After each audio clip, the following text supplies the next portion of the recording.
بسم اللہ الرحمن الرحیم نحمده ونصلی علی رسولہ الکریم اما بعد فاعوذ باللہ السمیع العلیم من الشیطان الرجیم بسم اللہ الرحمن الرحیم قال اللہ تبارک وتعالی فی کتاب الکریم ان اللہ وملائکتہ یصلون علی النبی یا ایہا الذین آمنوا صلوا علیہ وسلموا تسلیما اللہم صلی علی محمد وعلی آل محمد کما صلیت علی ابراہیم وعلی آل ابراہیم انکا حمید مجید اللہم بارک علی محمد وعلی آل محمد کما بارکت علی ابراہیم وعلی آل ابراہیم انکا حمید مجید رب اشرح لی صدری ویسر لی امری واحلل عقدۃ من لسانی یفقہوا قولی ربنا آتنا فی الدنیا حسنۃ وفی الآخرۃ حسنۃ وقنا عذاب النار ربنا آتنا من لدنک رحمۃ وہیئ لنا من امرنا رشدا لا الہ الا انت سبحانک انی کنت من الظالمین حسبنا اللہ ونعم الوکیل یا حی یا قیوم برحمتک استغیث۔ جب فجر کی نماز کی جماعت کھڑی ہو جائے اس وقت سنت پڑھنا۔ عزیز دوستو، حدیث میں ہے کہ جب کوئی بھی کسی بھی وقت کی نماز کی جماعت کھڑی ہو جائے تو اس وقت کوئی نماز نہیں۔ جب فرض نماز کھڑی ہو جائے تو اس وقت کوئی نماز نہیں۔ عزیز دوستو، اس حدیث سے یہ پتہ چلا کہ جب فجر کی نماز بھی کھڑی ہو جائے تو فجر کی سنتیں بھی نہیں پڑھی جائیں گی۔ بعض لوگوں کا خیال ہے کہ اگر فجر کی جماعت کھڑی ہو گئی ہے اور آپ مسجد میں کچھ دیر بعد پہنچے ہیں تو آپ کو یہ اندازہ ہو جائے کہ ایک رکعت بھی مل جائے گی تو ہم جو ہے سنتیں پہلے پڑھ لیں، تو وہ اس حدیث سے دلیل لیتے ہیں جس میں اللہ کے نبی صلی اللہ علیہ وسلم نے فجر کی سنتوں کو نہ چھوڑنے کا حکم دیا ہے۔ یہ صرف اس حدیث سے دلیل لیتے ہیں۔ آؤ ہم کیوں نہ اس مسئلے کو حدیث ہی کے ذریعے حل کر لیں۔ عزیز دوستو، نبی صلی اللہ علیہ وسلم نے ارشاد فرمایا کہ فجر کی جو سنتیں ہیں ان کو کسی حال میں نہ چھوڑو۔ تو کسی حال میں نہ چھوڑنے کا مطلب یہ نہیں ہے کہ اگر فجر کی فرض نماز کی جماعت کھڑی ہو جائے اور فرض شروع ہو جائیں تو اس وقت بھی ان سنتوں کو پڑھیں، بلکہ اس کا اصل یہ ہے کہ جب فرض نماز کی جماعت کھڑی ہو جائے تو ان سنتوں کو نہ پڑھیں، بلکہ ہم سب کو چاہیے پھر کہ ہم فرضوں میں شریک ہو جائیں۔ ہاں، اگر پہلے سے ہم نے فجر کی نماز کی سنتیں شروع کر دی تھی تو ہمیں چاہیے کہ ہم اس نماز کو جلد از جلد مختصراً اس نماز کو پوری کر کے جلدی سے سلام پھیر کر کے اس نماز میں یعنی جماعت میں شریک ہو جائیں۔ یہ ہمارے لیے حکم ہے۔ اول تو جب یہ باقی وقت اتنا رہ جائے کہ ہم سنتیں نہیں پڑھ سکتے، تقریباً 3 سے 4 منٹ کا وقفہ لگتا ہے 2 سنتیں پڑھنے میں، تو ہمیں جو ہے اتنی دیر فرض نماز کی جماعت کا انتظار کر لینا چاہیے، اور ہمیں کسی اور سنت کی نیت نہیں باندھنی چاہیے، نیت نہیں کرنی چاہیے۔ البتہ اگر آپ کو اندازہ نہ ہوا ہو تو پھر ہم نے اگر نیت باندھ لی ہے، نماز شروع کر دی ہے اور جماعت کھڑی ہو گئی ہے تو وہ کوئی سی بھی نماز ہو، پھر اس اپنی نماز کو مختصراً پڑھیں۔ مثلاً اگر 4 رکعت کی نیت باندھی ہے تو 2 پر اکتفا کریں، اور 2 کے بارے میں پھر بعد میں دیکھ لیں، پڑھیں تو ٹھیک ہے، اور اگر نہ پڑھیں تو بھی کوئی دقت نہیں ہے۔ ہاں، فجر کی نماز کیونکہ 2 ہی سنتیں ہیں اس لیے ایک پر سلام نہیں پھر سکتا، لیکن اگر ہم نے فجر کی نماز کی سنتیں شروع کر دی ہیں اور جماعت کھڑی ہوگی تو اس کو بھی مختصر پڑھیں، جلدی پڑھیں۔ سبحان ربی العظیم کو 7-9 بار نہ پڑھ کے 3 بار پڑھیں، سبحان ربی الاعلی وغیرہ کو، اور اتحیات میں دعائیں مختصر مانگیں، اس طریقے سے کریں۔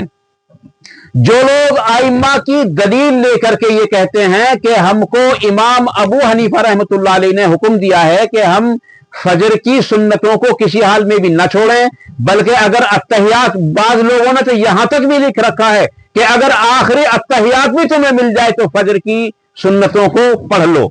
ایسا ہرگز نہیں ہے. امام ابو حنیفہ رحمۃ اللہ علیہ کے نزدیک اگرچہ یہ جائز ہے کہ فجر کی فرض نماز کی جماعت شروع ہو گئی ہو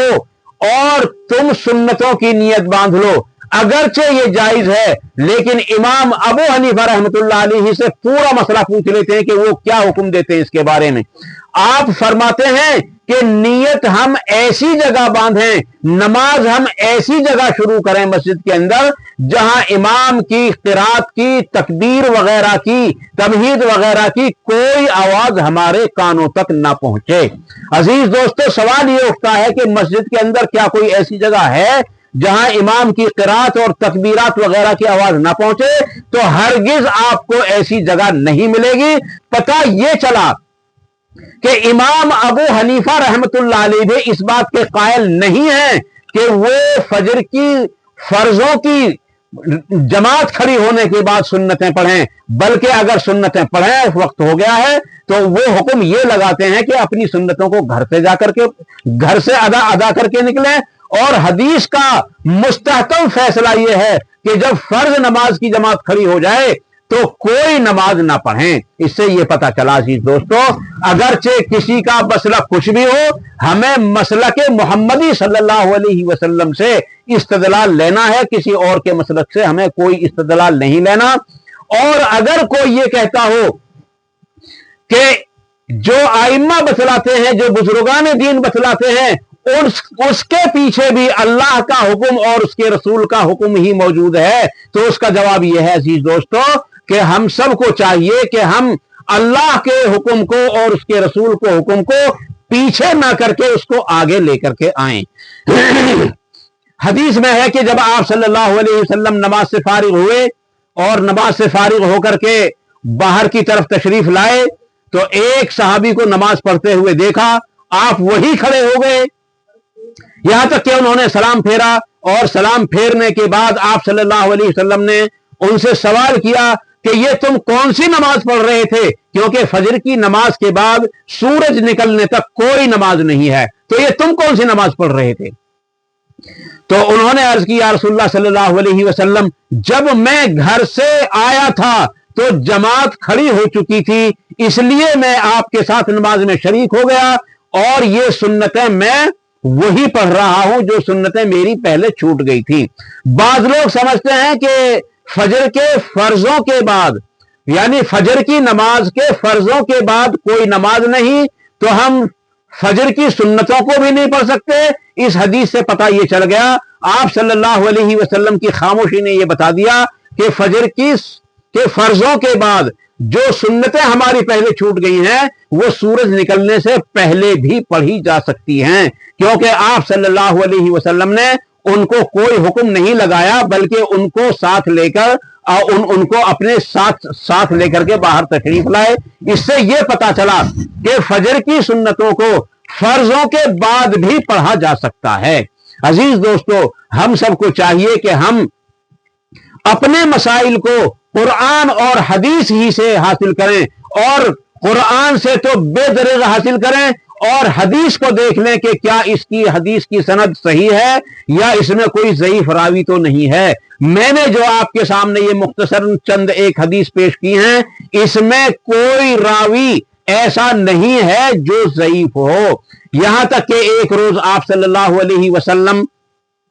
نماز پڑھا رہے تھے، کیونکہ آپ صلی اللہ علیہ وسلم کو جتنا سامنے نظر آتا تھا اتنا ہی پیچھے بھی نظر آتا تھا. ایک صحابی جلدی سے آئے اور آپ صلی اللہ علیہ وسلم رکوع میں پہنچ گئے تھے، آپ کے ساتھ وہ بھی رکوع میں چلے گئے، اور رکوع میں جانے کے بعد آپ نے نماز مکمل کی تو آپ نے انہی کو بلایا اور ان سے پوچھا کہ کیا تم نے سورہ فاتحہ پڑھ لی تھی؟ تو انہوں نے عرض کی یا رسول اللہ صلی اللہ علیہ وسلم، کیونکہ آپ رکوع میں پہنچ گئے تھے اس لیے میں سورہ فاتحہ نہ پڑھ سکا. آپ صلی اللہ علیہ وسلم یہ سن کر